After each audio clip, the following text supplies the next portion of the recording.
topic could be the contemporary French aesthetics, but I prefer to talk about writers or philosophers who founded French aesthetics, the founders.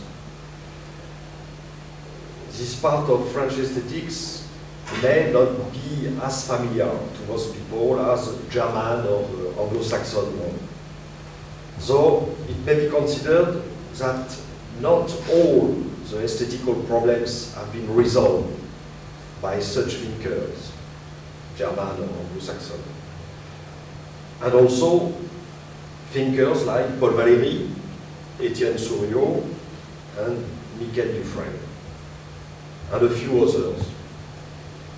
But I think that there is much to hear in their text, and moreover, there is much to get in the renown of their ideas.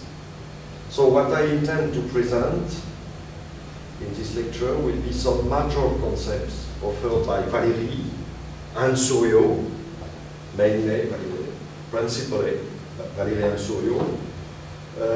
And these concepts, not only as they appear in their text, but also as they have become through the use of successors, including myself. From this viewpoint, we will see that presumed dead concepts, more precisely Valéry's concept of aesthetics, or more precisely aesthesics. I will explain the difference between aesthetics and aesthesics. And also, the second main concept I will consider is Souriau's one of instauration. So these concepts are fully alive. And I will conclude very quickly with Dufrenne, because there is a great specialist in this room. But it will be, as we say in French, la cerise sur le gâteau. The icing on the cake. So, I begin with Paul Valéry. In his inaugural lesson at the Collège de France in 1945, a context in which the question of aesthetics was accepted at face value, Paul Valéry suggested dividing into two categories the books in his library dealing with aesthetics.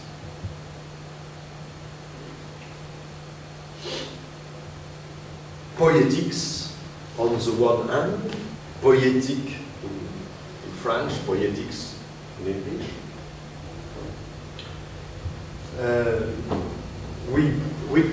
which would include everything that has to do with the production of artworks, and aesthetic or aesthetics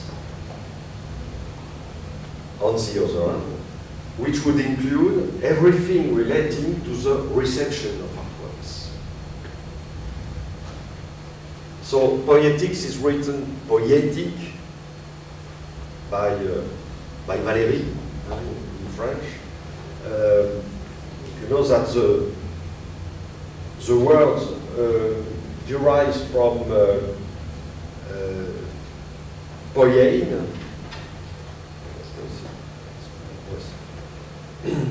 poiein, a Greek verb meaning producing or creating. A part of this word refers to le faire. It's written by Valéry le faire. The verb faire, as you see, is a very commonly occurring verb in French, has two meanings. The make sense, shall I make you a coffee? Est-ce que je vous fais un café? Or the do or act sense, activity in general. What did I do with my bag? We must act quickly, so sentences like that. So you see some quotations. Making, poiein, which is the subject I propose to speak of, is that form of making which is used in some form of work, or you have the making sense and the acting sense in the second quotation. I think of the arts as acts. Each act retains something of the acts of its creation. The work of art is what is left over from creative labor. So Paul Valéry substantivizes the verb le faire, so the making, or the doing, or the acting. It's a very complex idea.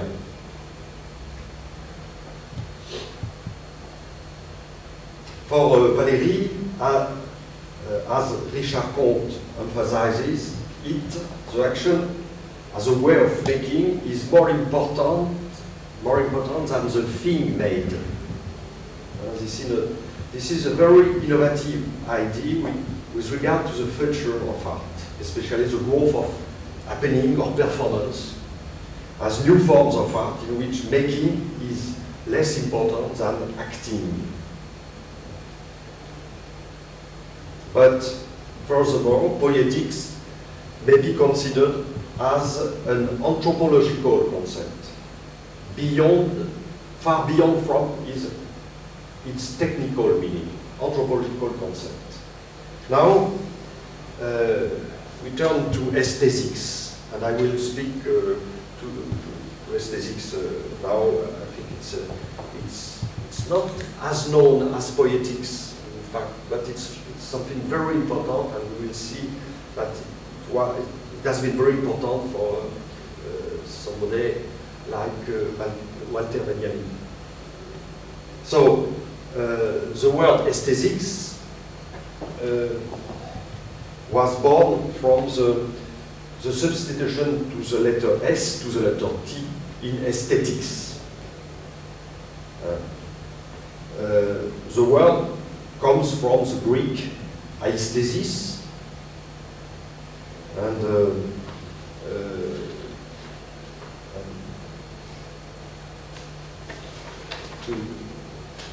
in order to understand what means aesthesis, I don't know best text than this one from the Apology of Socrates, wondering if a dead man being deprived of all forms of aesthesis has absolutely no existence at all, or if he passes to another level of existence, therefore migrating from this world to another. So it's the idea of deprived of all form of aesthesis. These forms of aesthesis characterizes the living body, the living man. So it's very important to consider that there is a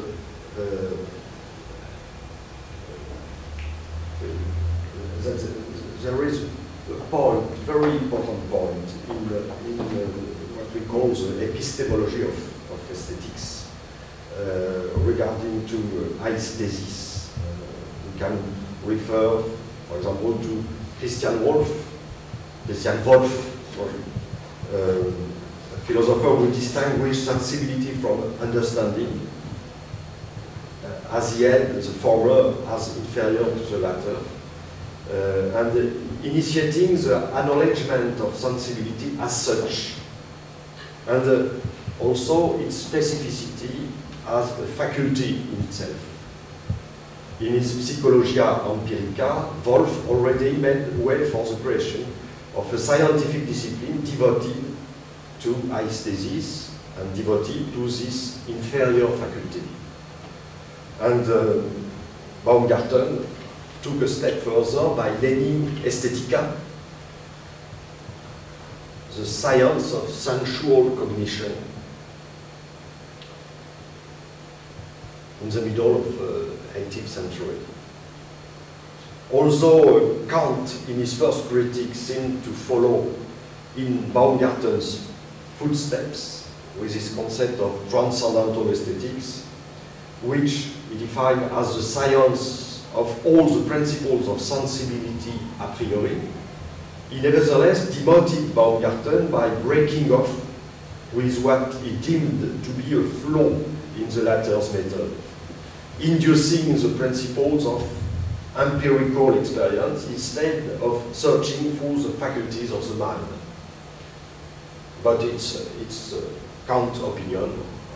We continue with Baumgarten. Concerning modern and contemporary artistic forms, a return to Baumgarten is now often advocated, along with the further development of the concept of aesthetics, Valéry's concept of aesthetics. Of course, this concept may be considered strictly in terms of reception. In L'Infini Esthétique, Aesthetic Infinity, Valéry explains that the purpose of art is the endless stimulation of sensibility as opposed to ordinary sensations, such as, for example, the feeling of hunger that dies down after eating. Another text, very important, is the conquest of ubiquity. This text also suggests we pay close attention to the properties of the transmission device insofar as it has an impact on human sensibility. Aesthetics may thus be differentiated according to the various reproduction technologies. So, you can read this text. At first, no doubt, only the reproduction and transmission of works of art will be affected. It will be possible to send anywhere or to recreate anywhere a system of sensations, more precisely a system of stimuli provoked by some object or event in any given place. Works of art will acquire a kind of ubiquity, just as water, gas, and electricity are brought into our houses from far off to satisfy our needs in response to minimal efforts, so we shall be supplied with visual or auditory images which will appear and disappear at a simple movement of the hand, hardly more than a sign. Edmond Couchot is a follower, is a Valéry's follower.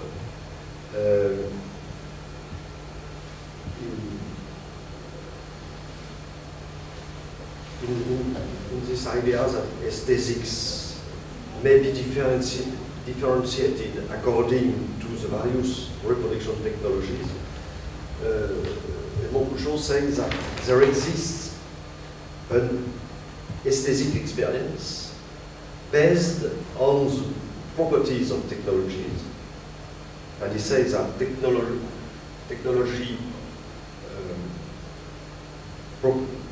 technologies are not only modes of productions, but they are also modes of perceptions. So combining the word techne and aesthetics, he created the word technesthetics. He referred to the specific form of sensibility that technology produces. It may be seen both as a differentiation within the field of sensibility and as an enlargement of this field, as it is exemplified by digital art, for example. So technesthetics is a central theme for Walter Benjamin.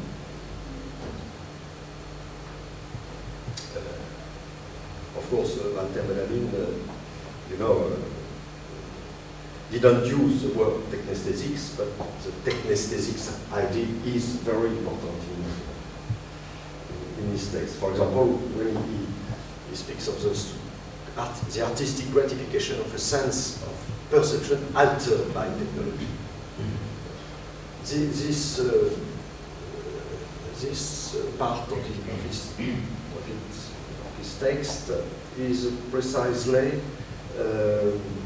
when in the part of his the work of art in the age of its technological reproducibility, the part of this text where he speaks of the glorification of the war by fascism and gives Marinetti as example. It is the theme of aesthetization. This theme at the end of the essay, the work of art, the age, etc., condenses all the rest, and it is in the light of aesthetization that the link between aesthetics and politics clearly appears. For the time being, it's interesting for us to questions the relevance of the emphasis laid on technesthesics, leaving aside the confirmation brought about by the concept that Souriau came up with in the context of his research on new technologies. We may thus postulate that there exists an aesthetics difference between, for example, video and cinema, and between digital technology and cinema. In the same way as there exists such a difference between photography and cinema. This difference being, of course, more or less subtle. Indeed, the gap which separates the dynamism of film from the stasis of photography is probably wider and more present than that which separates video and cinema, for example. A lot of degrees of aesthetics difference. Yet, whatever the degree of difference might be, the aesthetic factor acting on the constitutions of the various technologies also modifies the way those technologies filter and alter reality when recording it. This being said, without even taking into account the specificity of augmented reality and computer-generated imagery. The fixity of pixels in a digital rendering, for instance, differs from the tremor of photography grain on celluloid film.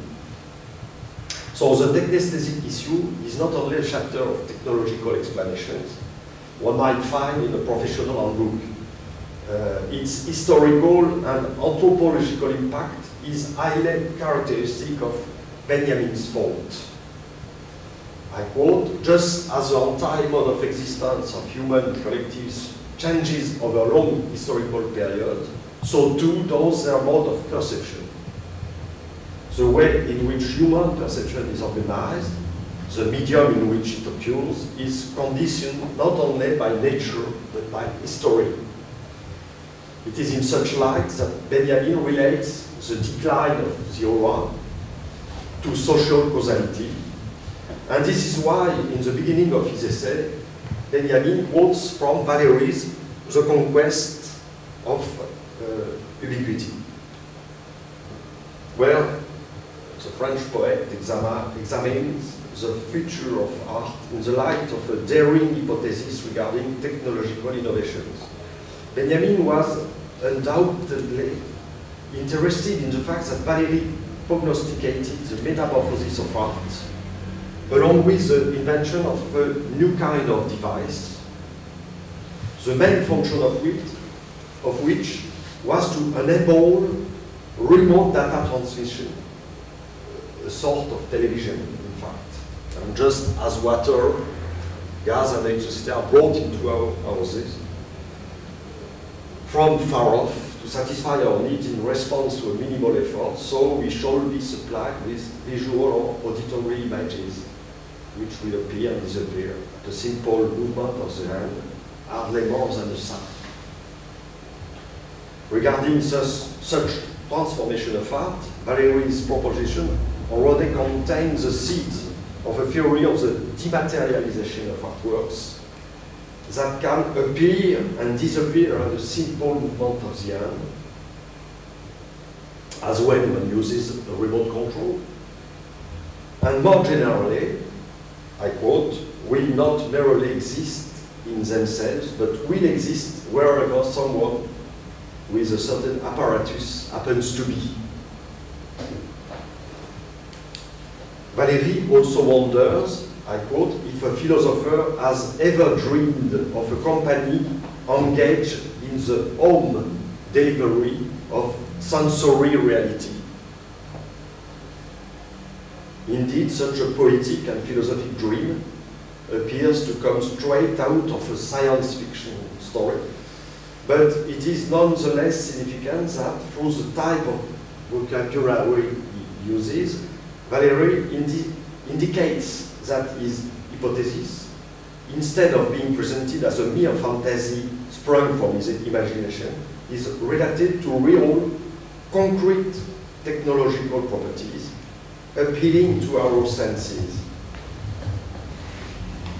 In the extract quoted by Benjamin at the beginning of his text, Valéry mentions a physical component which cannot remain unaffected by our modern knowledge and power, and claims that, I quote, if it will be possible to send anywhere or to recreate anywhere a system of sensations, or more precisely a system of stimuli provoked by some object or event in any given place.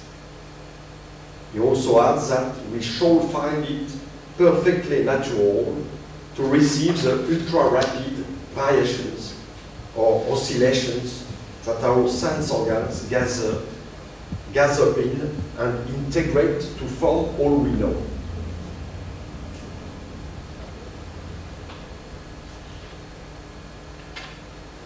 Questioning the relevance of a discipline hypothetically defined as a science of the beautiful, Valéry condemns the beautiful, which he considers as a kind of corpse. A kind of corpse that novelty, intensity, strangeness, in a word, all the values of surprise have supplanted.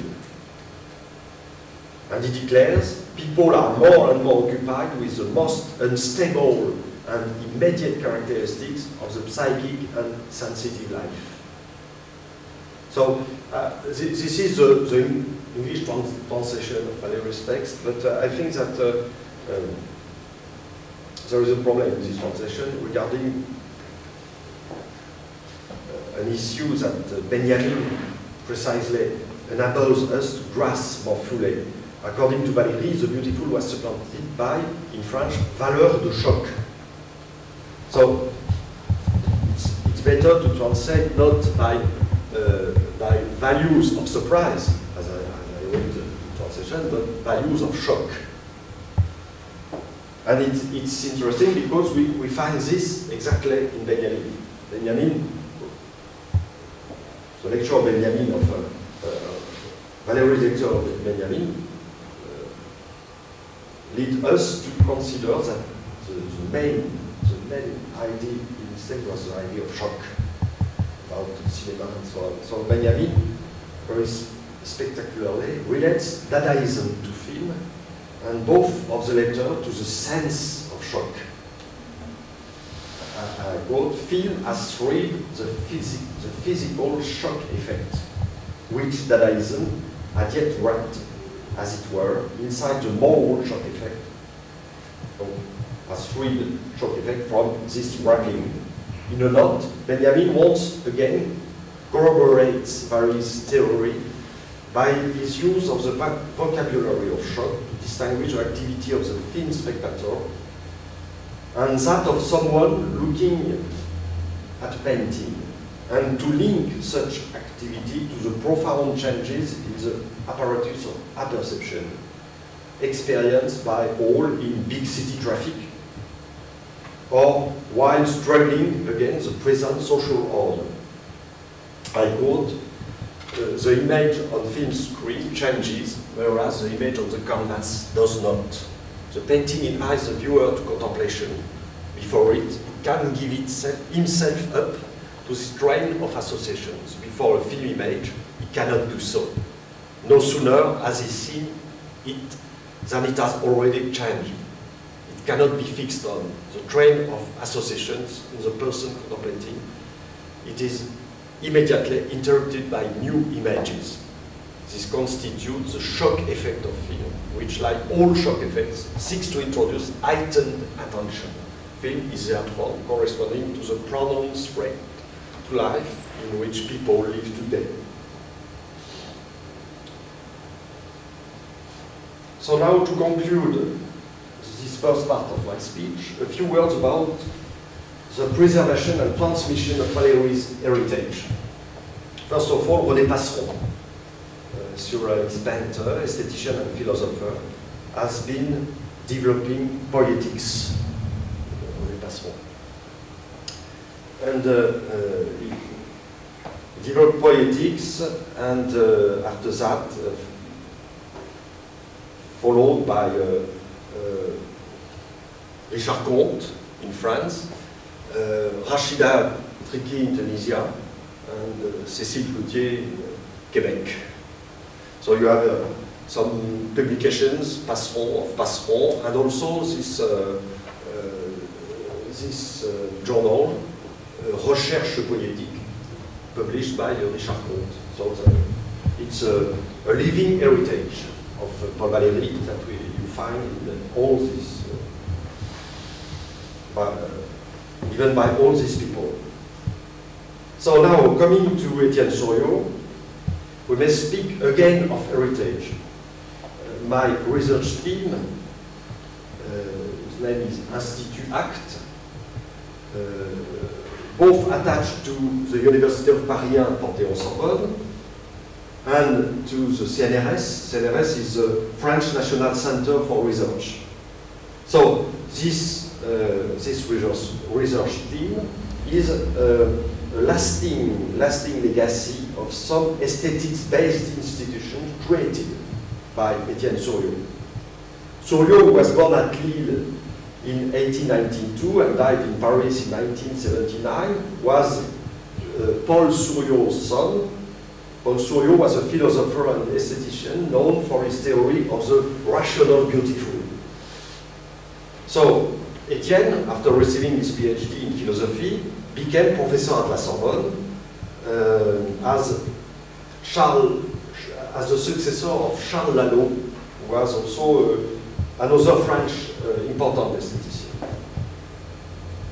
So, the name of Souriau is associated with many institutions concerned by aesthetics, whose renown has increased during the period he published 3 journals.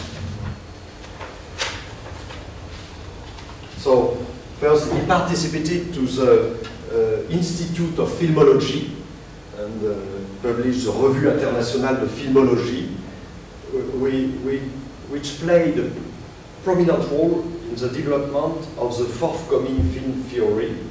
So its legacy is the semiology of cinema, or film semiotics, with, in French, Christian Metz as a leader. Then he founded with Raymond Bayer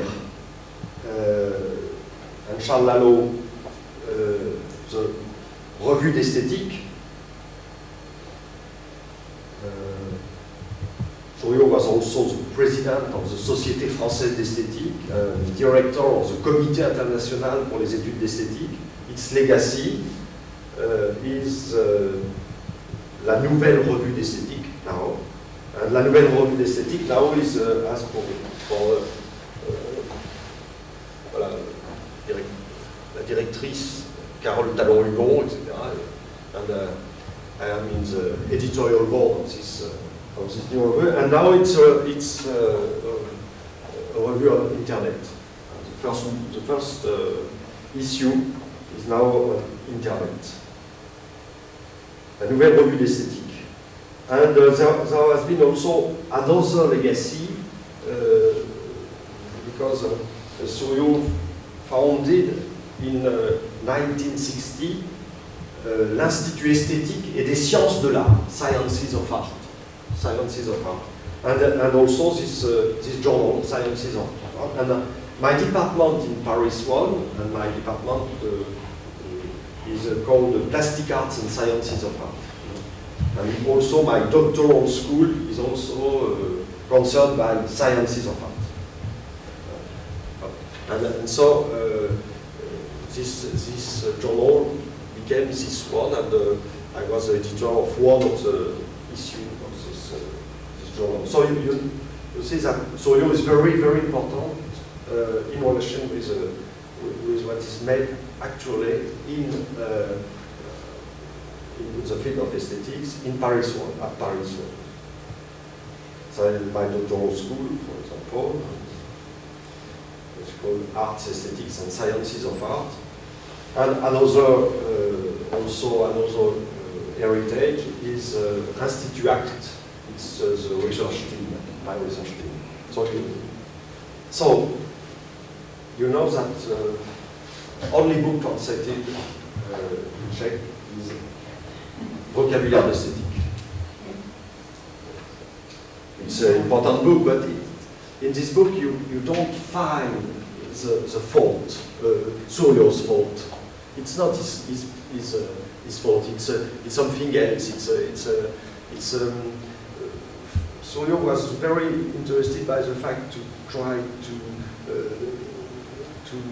give a very precise vocabulary, for example, in cinema. That's what he made in the Institute of Filmology, and there is a very little book named L'Univers Filmique. At the beginning, there is some very important definitions in film theory, for film theory, and it's a dictionary for aesthetics. So it's this idea. It's not Souriau's fault, and I want to. I try to speak of this personal fault, Souriau's personal fault. One of the most important topics relating to aesthetics among Souriau's ones first appears in this book, L'instauration philosophique.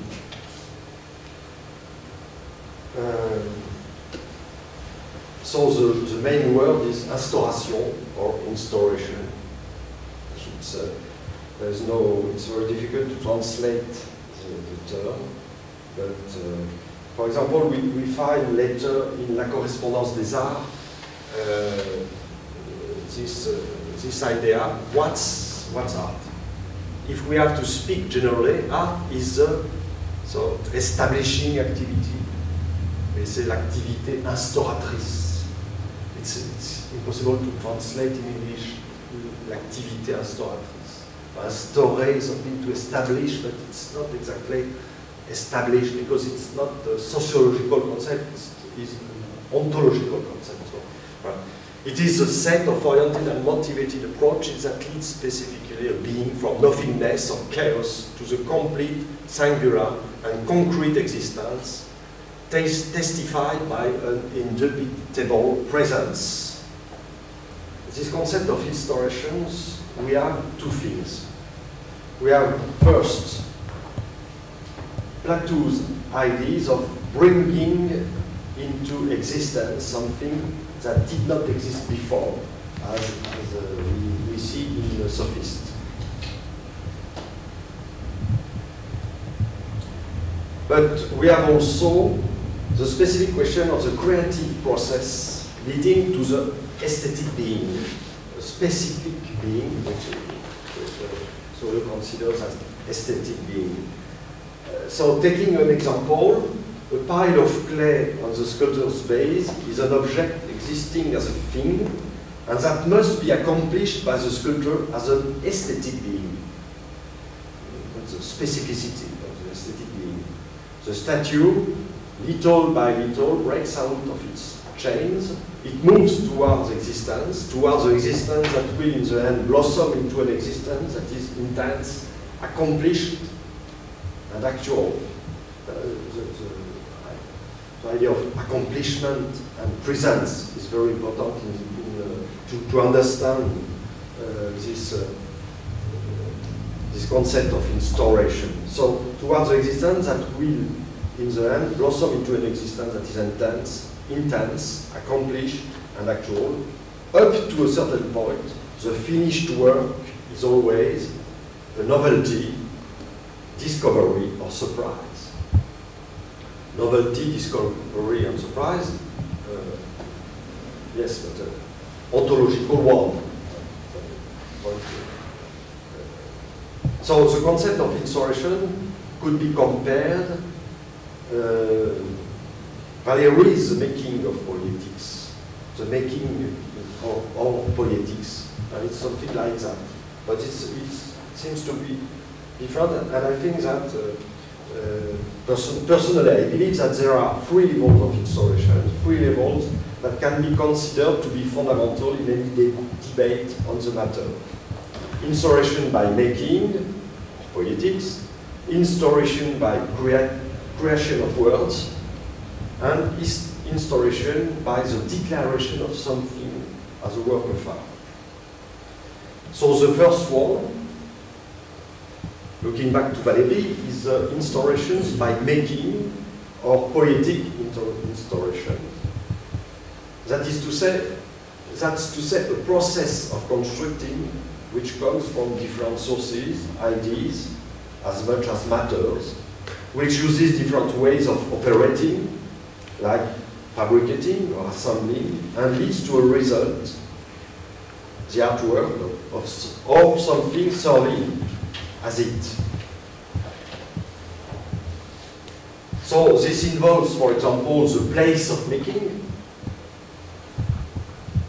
So it can be the painter studio, as you see, there as well, but also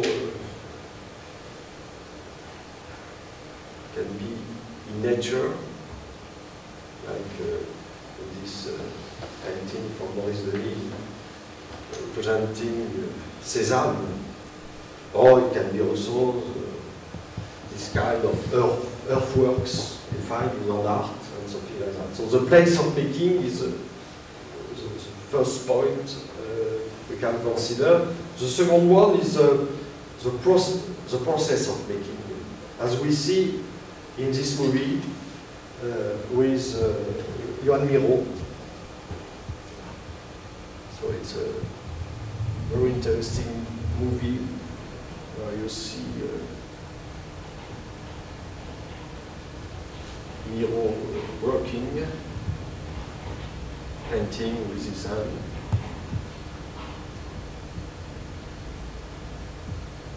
He works on the ground.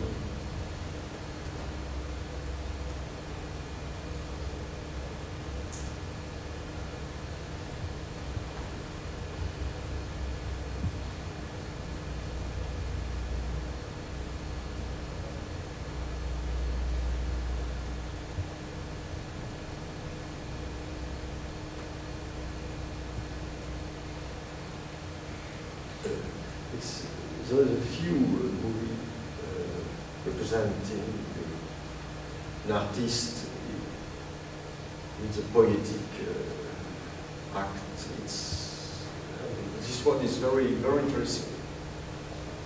So the process of making, and also if we remember the general sense of poetics, not only the making sense, but the acting sense, we can also consider that this first meaning of instauration concerns the art of doing or acting, as we see in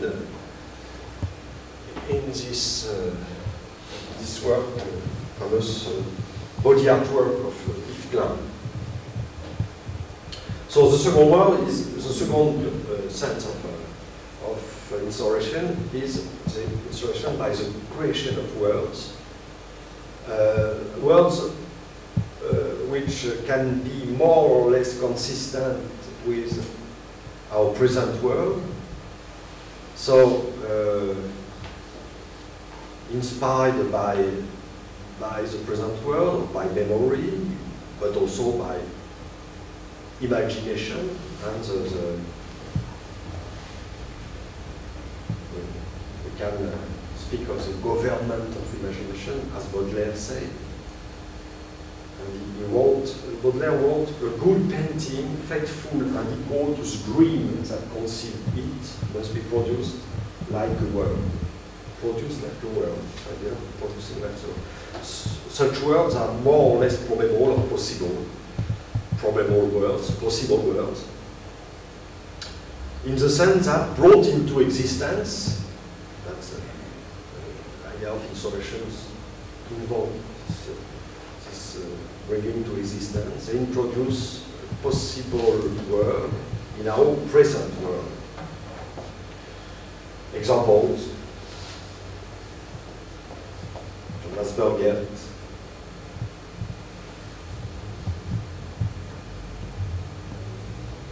another kind of possible world under the government of imagination. Also the strange machines of Tangeli.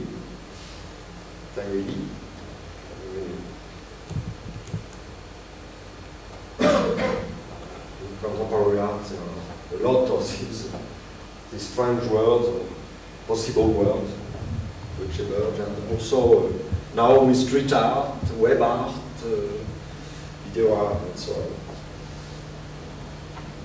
And also in cinema.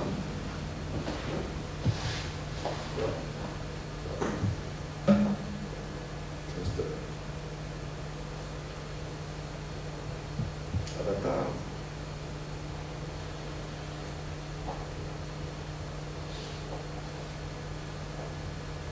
Now, the third way of instauration is power of declaring something as art.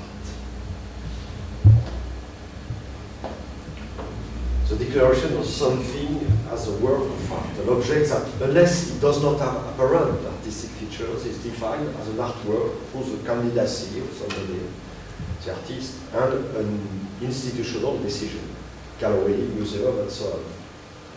So the ready-made is a good example, an ordinary object elevated to the dignity of work of art by the mere choice of an artist. So it can be a simple act, as Duchamp said about the bicycle wheel. 1913, I had the happy idea to fasten the bicycle wheel to a kitchen stool and watch it turn. Just watching it turn. It's only to me for this purpose. But in fact, this act, it's also an instauration with an act, so it's an instauration in the first meaning of the instauration. So this act, after various adventures, has been reinterpreted as a theoretical one, so that Arthur Danto could write about the exhibition of Andy Warhol's Brillo boxes, I quote, "What in the end makes the difference between a Brillo box and a work of art consisting of Brillo box is a certain theory of art. It is a theory that takes it up into the world of art and keeps it from collapsing into the real object which it is." Another point concerning Souriau. The last point, Souriau. La Correspondance des Arts is his best-known book. It deals with the whole question of paragone, which has been constantly being renewed in a series of texts where the terms of the debate are repeatedly reinvented. We can translate correspondence, Baudelaire's word, by interrelation, for example, as in Thomas Munro's book, The Arts and Their Interrelations, written at the same time. So there is in this text, in Souriau's text and in Munro's text, written at the same time, there is a proposition to classify the arts according to their sensory characteristics and the modes of their interrelations. The word is in the title of Thomas Munro's book. So it gives this very beautiful classification of arts. But I think it's not. I don't think it's the more interesting in this book because there is also, especially at the beginning of La Correspondance des Arts, there is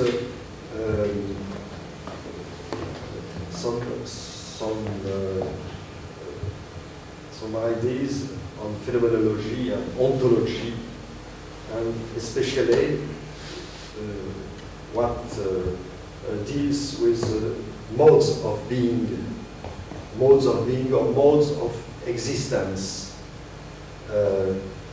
that can be considered as aesthetic being. So there is two kinds of art and two kinds of modes of being in art. There is more than two kinds in the correspondence des arts, but the most interesting are these two kinds. What he called representative arts, les arts représentatifs, and presentative arts, les arts présentatifs. So he makes this, so you see that on the side of representative you have painting, and on the side of architecture and music. Side of representative. So what's the difference between the two? Souriau says that in the representative arts there is a kind of ontological dualization. That is, a difference between the work itself and the beings suggested by the work. Difference between the work itself and the beings, as you see in this Goya's painting, suggested by this work. So we have something which has to do with the difference between what's the work from the side of making, poetic, and what is the work from the side of creating words. But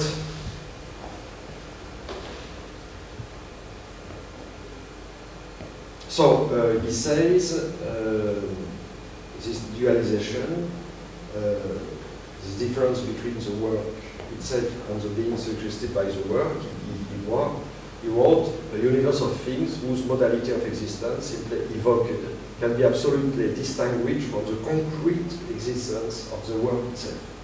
And in the contrary, in the presentative arts, work and object merge. The formal organization of the data that make up the work as a whole appears simple and inherent to the work itself, serving as the only true reason of its existence.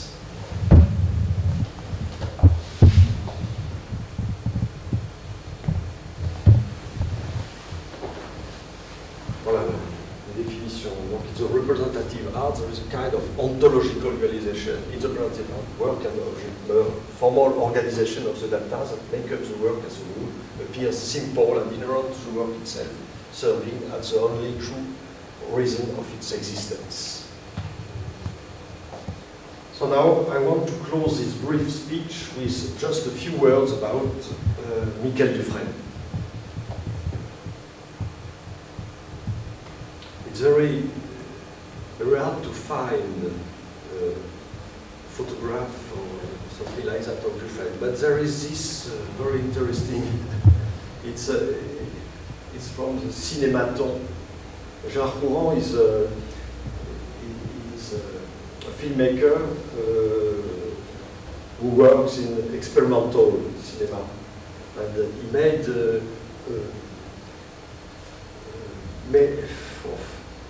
something like 300 or 400 cinématons about French people, simple people or stars and so on and so on. And so he made a cinématon of Mikel Dufrenne, which is very strange, with a very strange light, but it's interesting to see this movie. So Dufrenne, Mikel Dufrenne, this other aesthetician, completes a kind of triumvirate of writers, of philosophers who were the most influential leaders in French aesthetics. So on the institutional level, we can refer to the series Collection d'Esthétique of the publisher King Sick. And one of Dufresne's major books, Esthétique et Philosophie, in 3 volumes, appeared in this series. Nevertheless, concerning Dufresne's fault, I should say that I am absolutely satisfied as to Félix Borecki's competence, looking forward to his PhD. I thank him I thank him to honor a French philosopher who is almost forgotten as a contemporary French philosopher or aesthetician. Thank you very much. So I just choose a theme that could be considered as a unifying thread throughout aesthetics. The fact that a work of art is introduced into the world as something which is different from what it is before. In other words, its strangeness with respect to the context from which it is a part. So this characteristic can be considered as an interplay between the real and the unreal. So Mikel Dufrenne proposes this very interesting chiasmus about witnessing a play in a theater. I do not posit the real as real because there is also the unreal, which this real designates. I do not posit the unreal as unreal because there is a real which promotes and supports this unreal. A fine subject of meditation. Thank you very much.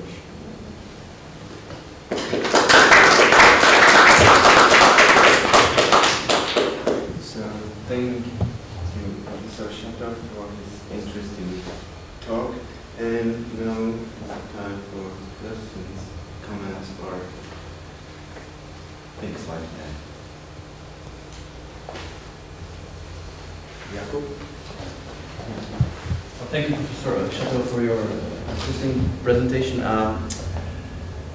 I guess what I would be interested in, you presented the core ideas of Valéry and Souriau in your talk, and I wondered whether there is whether you could say that this idea of this stress on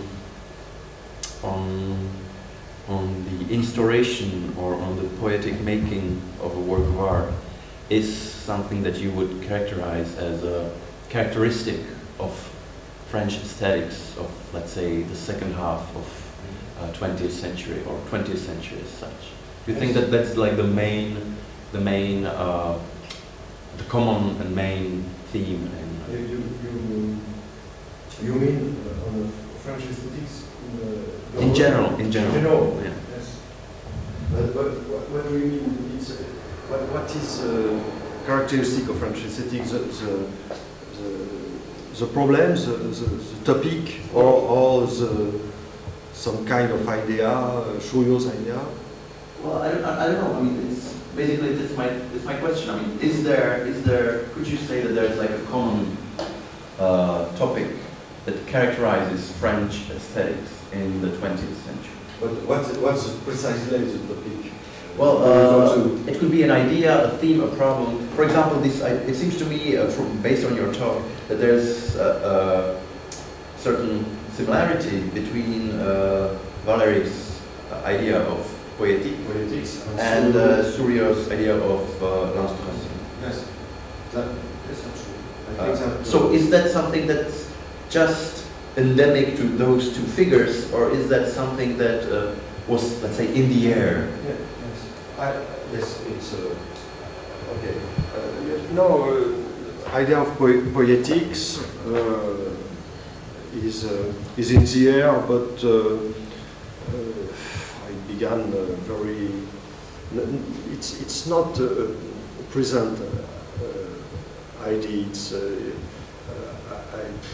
I can say that as far as I come back in my own life, and I mean in the university, I always was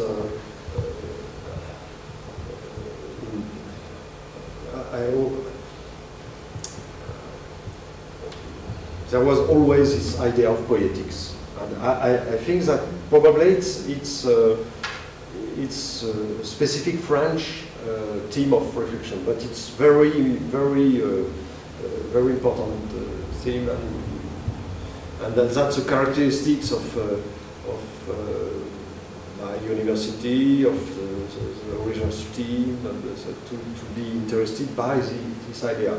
We can say that poetics is also the idea of creation in art.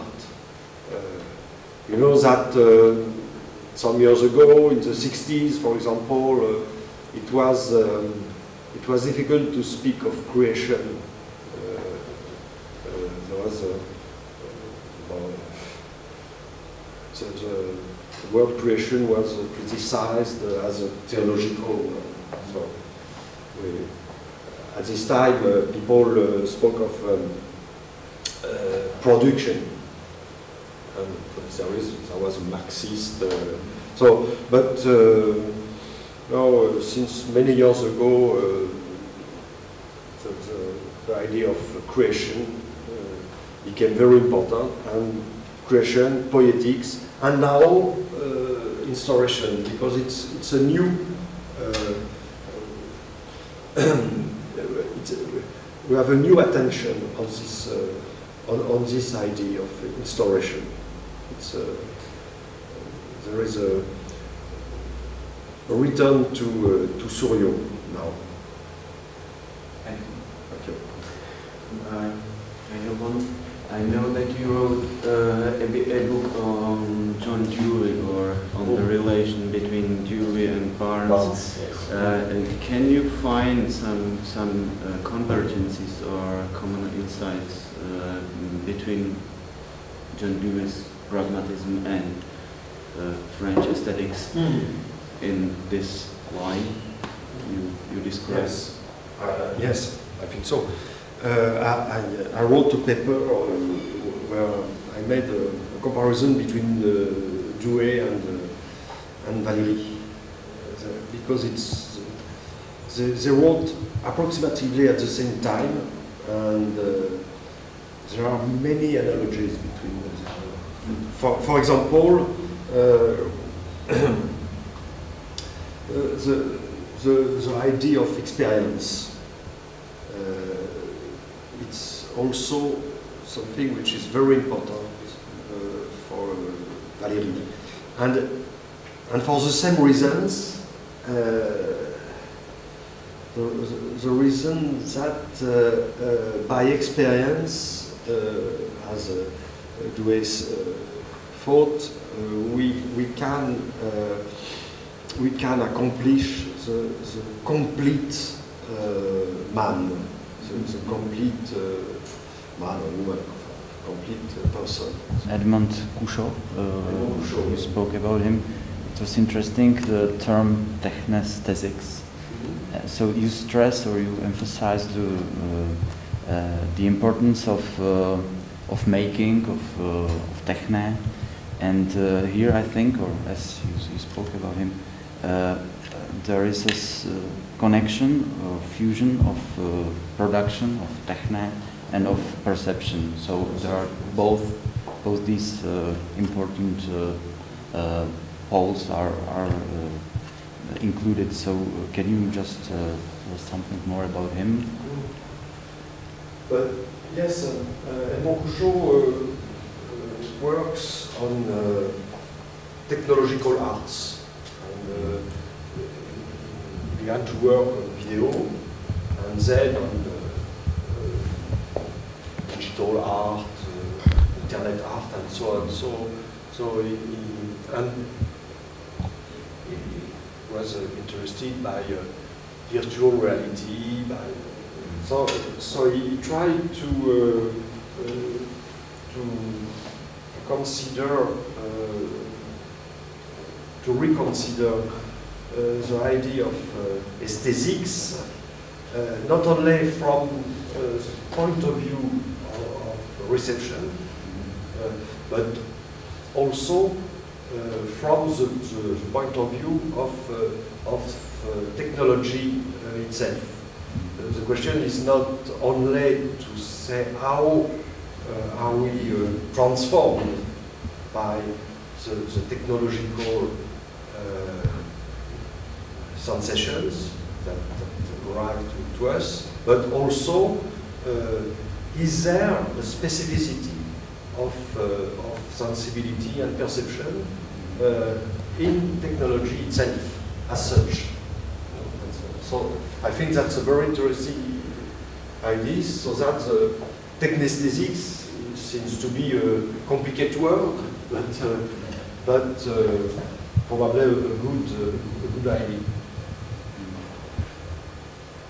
Is there something? Is there a specific kind of sensation in the technological tools as such, independently from people receiving the signal? The reception is very important, but we can say that there's two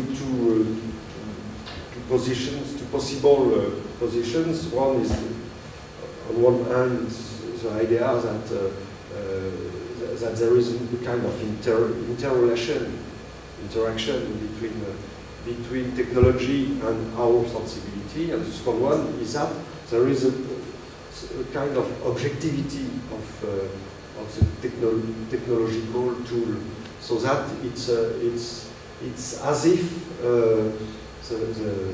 these technological tools were have sensations by themselves, you know. So it's also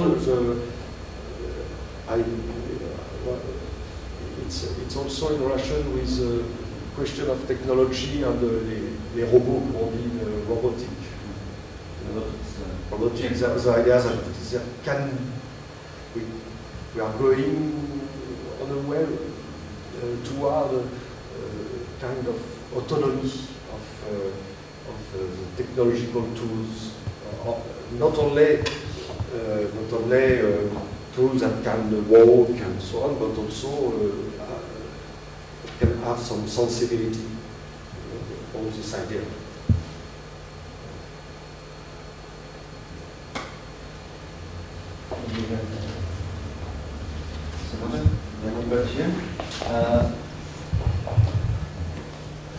So, in your own work,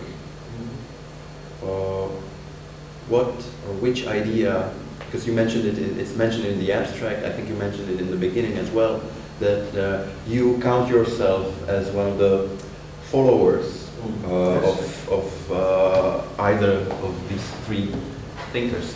So, could you give us an example of how you put to use any idea from Valéry or Souriau? Yeah. I try to do that about Souriau because the analysis of the three kinds of instauration is my analysis. It's not Souriau's analysis. So, and about Valéry, I'm interested by the interaction between Valéry and Benjamin, because I think that's something very interesting. It's very interesting to find Valéry's ideas in Benjamin, and also I'm working on some subjects dealing with Valéry or Benjamin and the both. For example, now I'm working on the question of the screen.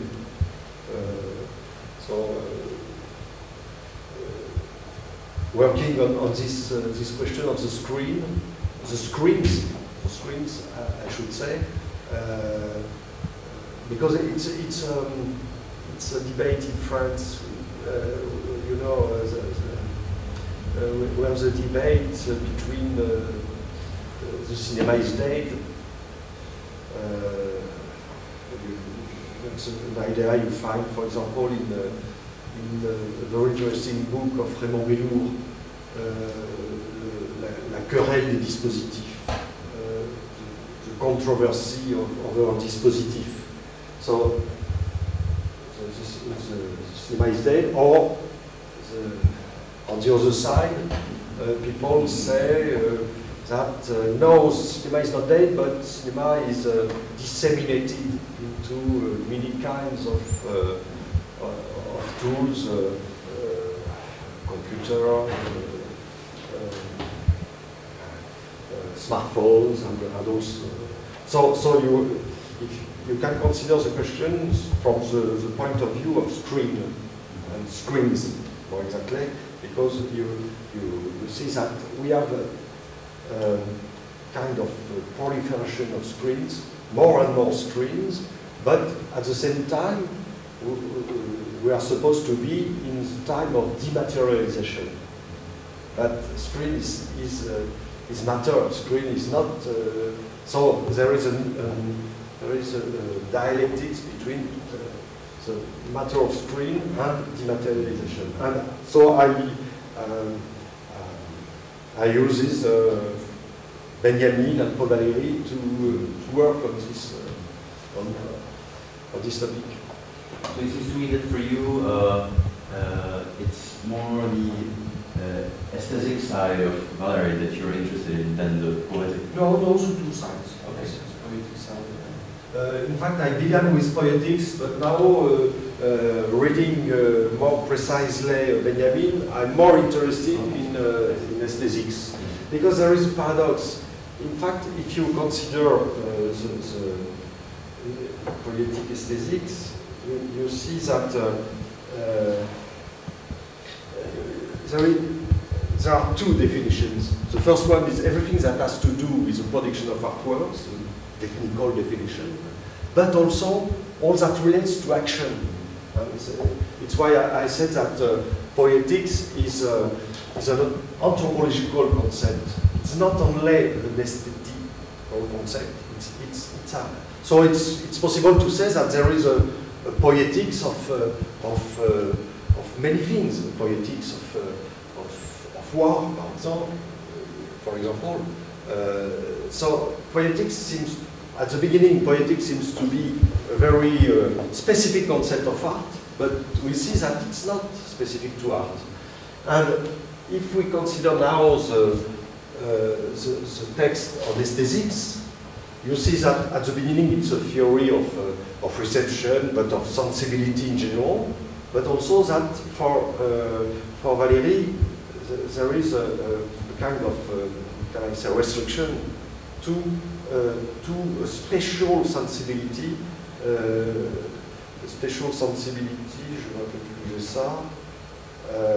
For example, in l'infini esthétique, so there is this specification of aesthetics, which is very interesting because you are kind of first kind of sensibility. It's the feeling of hunger, for example, but the feeling of hunger dies down after eating, and at the other side you have the aesthetic infinity, the kind of sensibility which is endless stimulation of sensibility. So you see that on the level of aesthetics, we are closer to the specificity of art more than on the level of poetics, which is a very, very large concept, more anthropological than the aesthetical.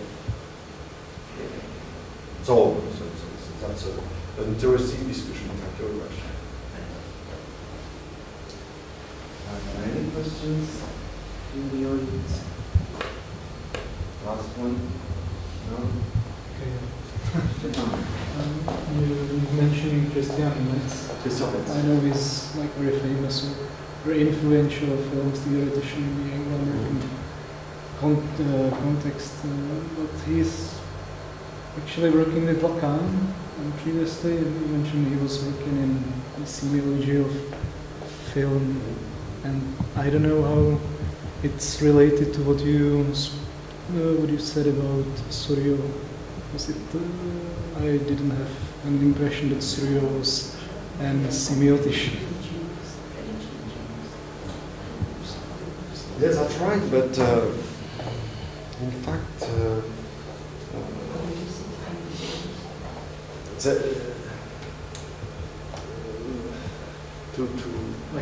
my answer is in this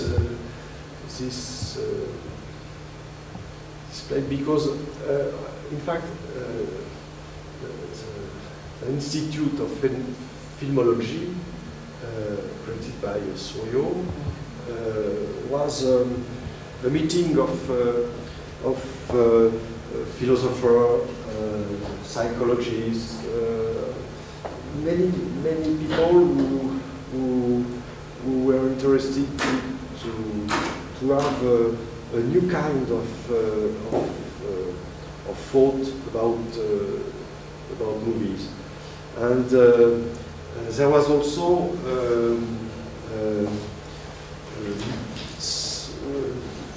some phenomenologists in the Filmology Institute, and so at the beginning, Christian Metz was a linguist, but he was also very interested by phenomenology, and by Merleau-Ponty, by Dufrenne, by so on. So if you read the first papers of Christian Metz, you will find phenomenologists, and Dufrenne very precisely was very interested by Dufrenne. And now there is a rediscovery of Christian Metz, and I'm participating to this rediscovery because we have new archives and so things like that. So I wrote some papers in English in the journal October, and also in French there is a French journal 1895. And I wrote some papers made with a Canadian collaborator, Martin Lefebvre, and one of the papers was the role of phenomenology in Christian Metz's semiology. So it's, and after that, Christian Metz tried to install the new phenomenology, the semiology of semiotics, but at the beginning he was also a follower of Souriau. So, thank you all of you for coming in this unusual time, Friday afternoon, and thank again Thank you all. Professor CHATEAU for his interesting and inspiring lecture, and I hope that it's the last one. So.